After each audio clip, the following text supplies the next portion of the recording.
আসসালামু আলাইকুম। আমি রিপন আছি আপনাদের মাঝে। এই যে আমি এখন আছি বর্তমানে বাংলাদেশ, এই যে বাংলাদেশের বর্ডারে। হ্যাঁ, এই যে এটা হচ্ছে বাংলাদেশ। আর এখন আমি চলে যাব ভারতে। এই যে ইন্ডিয়াতে আছি, এই যে এটা হচ্ছে ইন্ডিয়ার সীমানা। এই যে দেখেন, হ্যাঁ, আমাদের বাড়ির পাশেই ভারত। তো আমরা ভারতে আসছি, আমি আমার ভাই আসছে, এই যে আমার বড় ভাই আসছে। ভাইয়া কীরকম লাগতেছে আমাদের এলাকাটা? অনেক ভালো, অনেক সৌন্দর্য।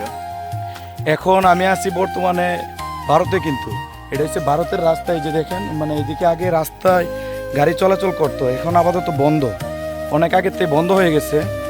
তো আমরা এই যে রাস্তা দিয়ে আমরা চলাফেরা করি, কারণ ওইদিকে রাস্তা কিন্তু ভালো না, মানে বাংলাদেশের ভিতর দিয়ে ভালো না, এই জায়গা যাওয়া যায় না। তো আমরা ভারতে তো আসে না ভারতের লোক, তো আমরাই আসি। এই যে দেখেন তারকাটা, ওই যে ওইখানে তারকাটা দেখা যাইতেছে, ঠিক আছে। আর আমার ভাই আর কিছু বলার আছে, দেখেন তো আমার মানে আমাদের যে এলাকাটা, বা এখন তো বর্তমানে ভারতে আছো, ঠিক আছে।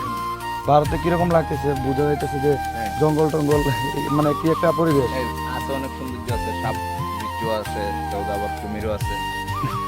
আচ্ছা, কুমিরের জায়গায় নাই, কুমির আছে ওই দিকে। হ্যাঁ, এটা কুমিরের মতো আমরা একটা দেখছি, যাই হোক এটা আমি ভিডিও করতে পারি নাই। আর এখানে একটা আমরা খাল বলি, এটাতে আগে আমরা মাছ ধরতাম। হ্যাঁ, মাছ ধরতাম, অনেক মাছ আছে, এখন জানি না ছোট ভাইয়েরা মানে এলাকার আছে, তারা কি ধরে না কি জানি। আমরা বর্তমানে কিন্তু ভারতেই আছি, ঠিক আছে। এখন আমরা একটু ভিতরে যাব, দেখেন ভিতরে, আমরা একটু ভিতরে যাব, দেখি মানে আপনাদের দেখানোর চেষ্টা করতেছি যে কত সুন্দর জায়গায়।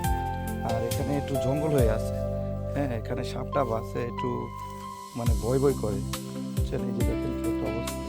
আর এখানে যে গরুগুলা দেখতেছেন, গরুগুলা কিন্তু আমাদের বাংলাদেশি, হ্যাঁ, ভারতের কেউ আসে না।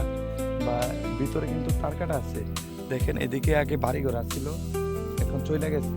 হ্যাঁ, ওই সামনে তারকাটা বের আছে। তো আপনারা আসেন, সাজেস্ট করবো। আমরা হচ্ছে এটা হচ্ছে হবিগঞ্জ, মাধবপুর থানা। হ্যাঁ, আমরা গ্রামের নাম হরিণখোলা। হ্যাঁ, চৌমনি বাজার থেকে আসতে হয় অথবা মনতলা থেকে আসতে হয়।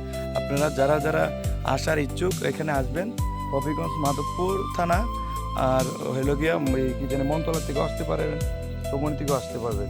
সবাই ভালো থাকবেন। আসসালামু আলাইকুম।